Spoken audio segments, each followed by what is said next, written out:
The story begins with Andy, Booker, Joe, and Nikki, a team of immortal warriors who have lived through centuries. Andy, the oldest, had taken her time to find the others when they were new to the game and taught them everything they needed to know. One day, the team finally decides to reunite in Morocco after being apart for a while. While meeting up with Booker outside a building, a group of tourists accidentally takes her picture while trying to take a group selfie. She then offers to take their picture, but deletes the other one before handing over the phone. It's her way of staying under the radar and hidden from the government, because who knows what kind of kinky experiments they'd run if they discover her. Together with Booker, they head into the building and are warmly welcomed by Nick and Joe. Shortly after settling in, the team decides to meet up with a man named Copley. Copley is a former CIA agent who left the agency after his wife passed from a terrible illness 2 years earlier. Copley approaches them with a job to rescue a group of kidnapped Moroccan girls being held in South Sudan. Not trusting him fully, Andy hesitates, but eventually agrees to it, given that her life legacy is all about doing good to humanity. And also, let's be honest, the mission's coming with a paycheck, fat enough to make a saint reconsider their morals. The following morning at dawn, she and the team gear up and head to the supposed hideout for the rescue. When they arrive, they move through the duty outskirts of the area and then wait till nightfall to make their move. At night, the team takes cover and snipes down a couple of the guards before infiltrating the building. After a while, they eventually reach the sector the girls are said to be held in, but to their surprise, they find it empty when they break in.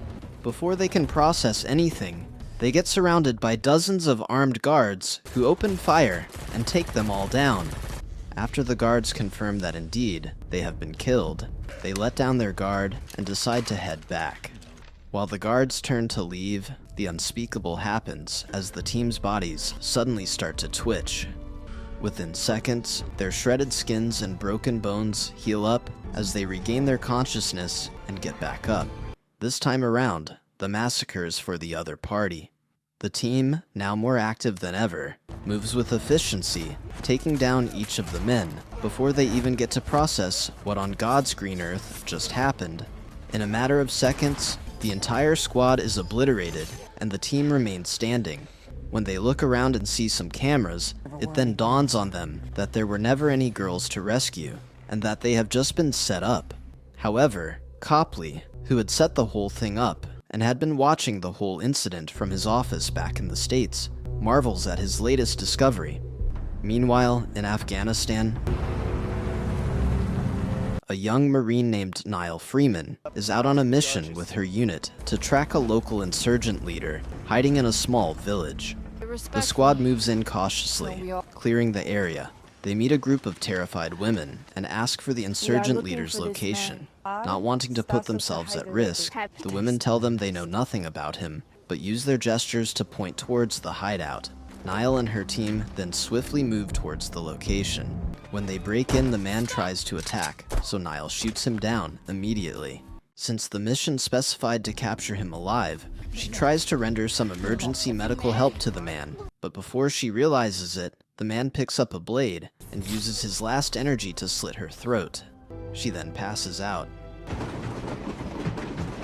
While Andy and the team board a train to Paris, they each fall into a trance where they each experience different fragments of the mission Niall got into, leading to her painful death. They stare at themselves, knowing that this could only mean one thing: a new one has awakened.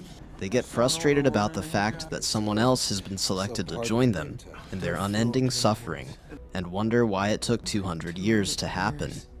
Knowing that she's going to be scared and alone, Andy decides to go solo and find her, then bring her to Paris to reunite with the rest of the team.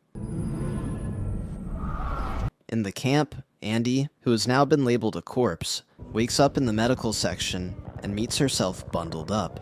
Shortly after, rumors spread about her miraculous resuscitation, but most of the soldiers started to treat her differently, especially her best friend, Dizzy, who had witnessed her die.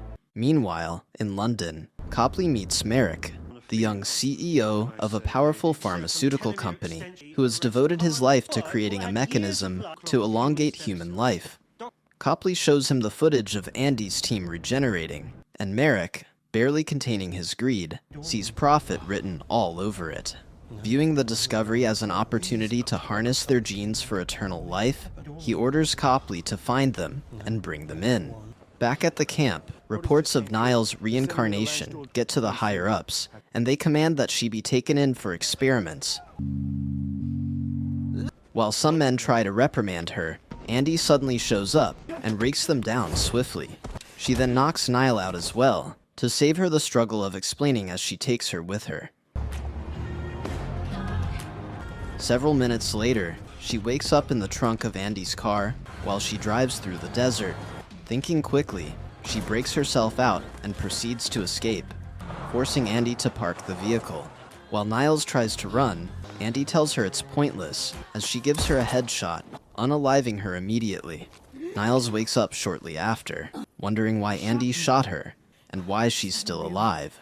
Enraged, she stabs Andy with a knife, and Andy heals up immediately after pulling it out, explaining that the only way Niles can get answers is if she gets back in the car. Not having a choice, Niles follows her back to the car, and they continue their journey. She takes her to a port, where they both get into a plane, smuggling drugs to Paris. During the flight, Andy falls asleep briefly, but when she wakes up, she finds herself tied up. Niles had also stolen her gun, which she is now using to order the pilot to turn the plane around. Andy immediately says something to the pilot in Russian before shooting him down, causing the plane to fall. With the plane now falling at immense speed, Niall panics, but Andy reveals that she knows how to fly a plane, prompting Niles to set her free. When she gets free, she immediately attacks Niles as the pilot resumes the flight. Apparently, she had told him to play dead in Russian. Niall, confident in her combat skills, starts to attack Andy, but ends up humbled as Andy uses her as a floor scrub. After being folded, Niall sits quietly for the rest of the flight. They land in France, where Andy takes Niles into an abandoned church and introduces her to the rest of the group. While trying to catch up, the group has dinner before shortly going to sleep. In the middle of the night, Niall gets a nightmare that triggers her to scream and wake up the rest of the team.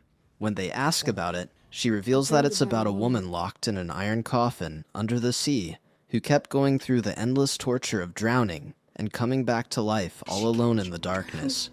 Hearing this, the rest of the team is shocked as they reveal that the woman's name was Quinn. Quinn was the first immortal Andy found long before any of the rest of them was born.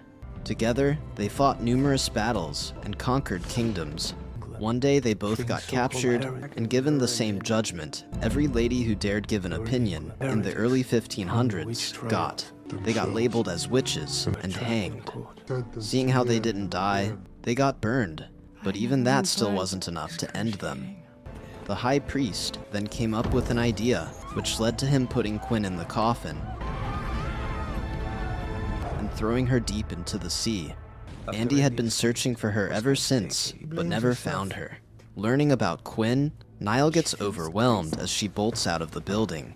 Andy follows her shortly after to calm her down, but Niall has gotten pretty upset because of the kind of fate that could befall her if she ever gets caught.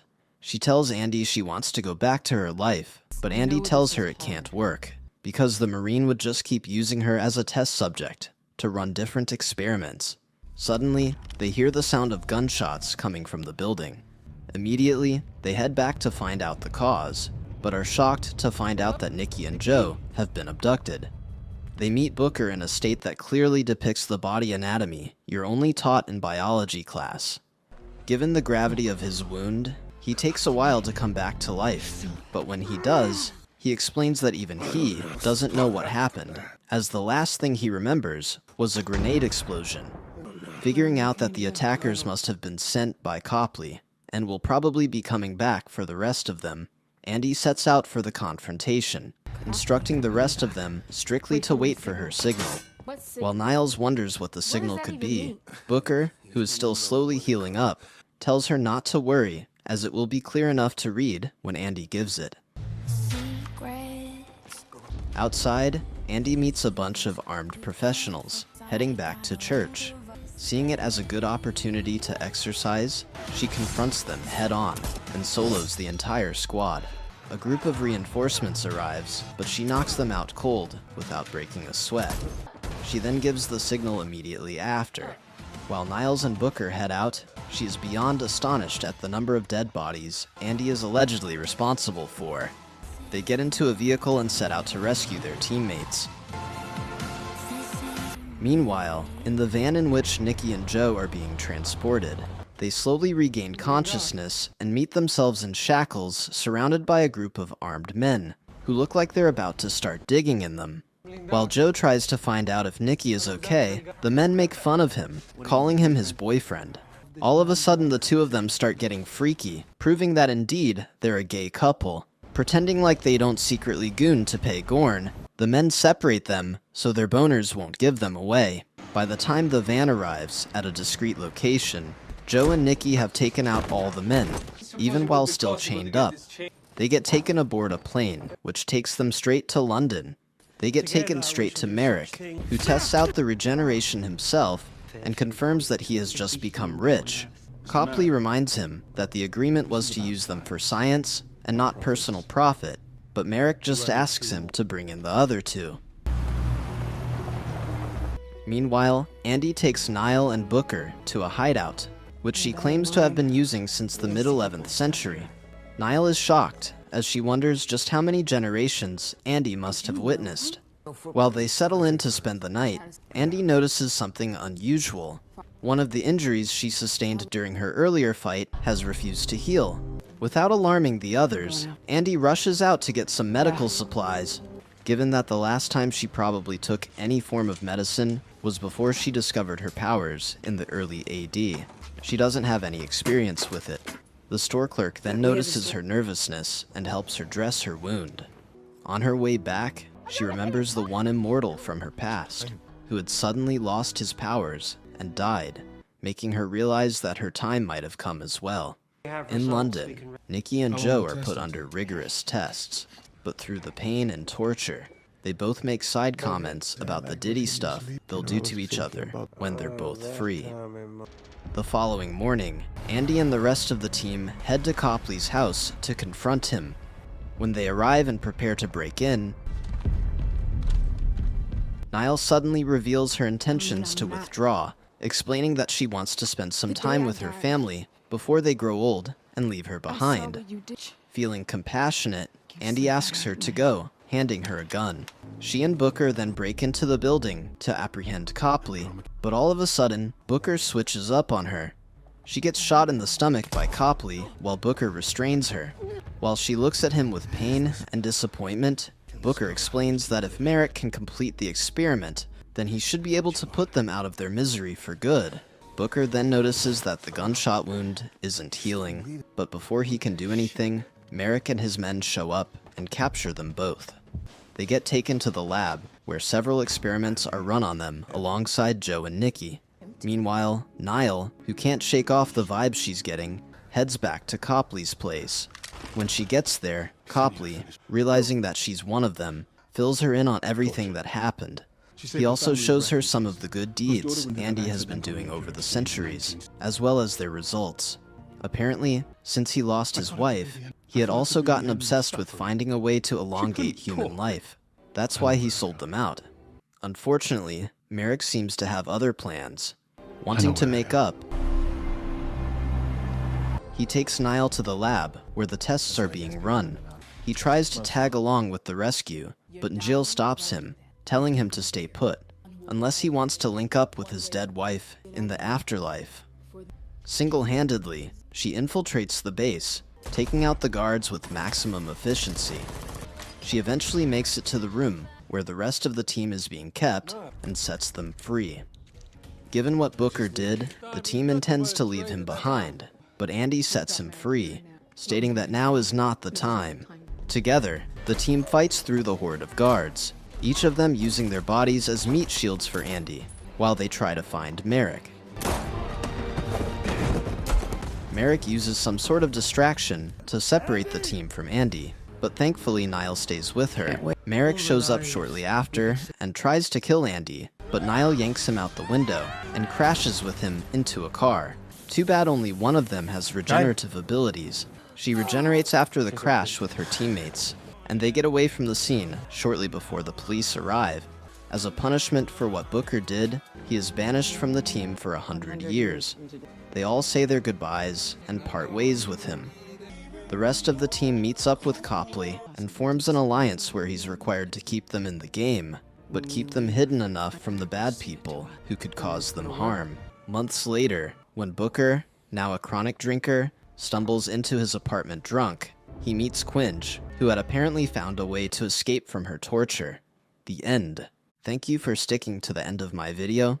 Please do me the biggest favor by leaving a like, comment, and subscribe.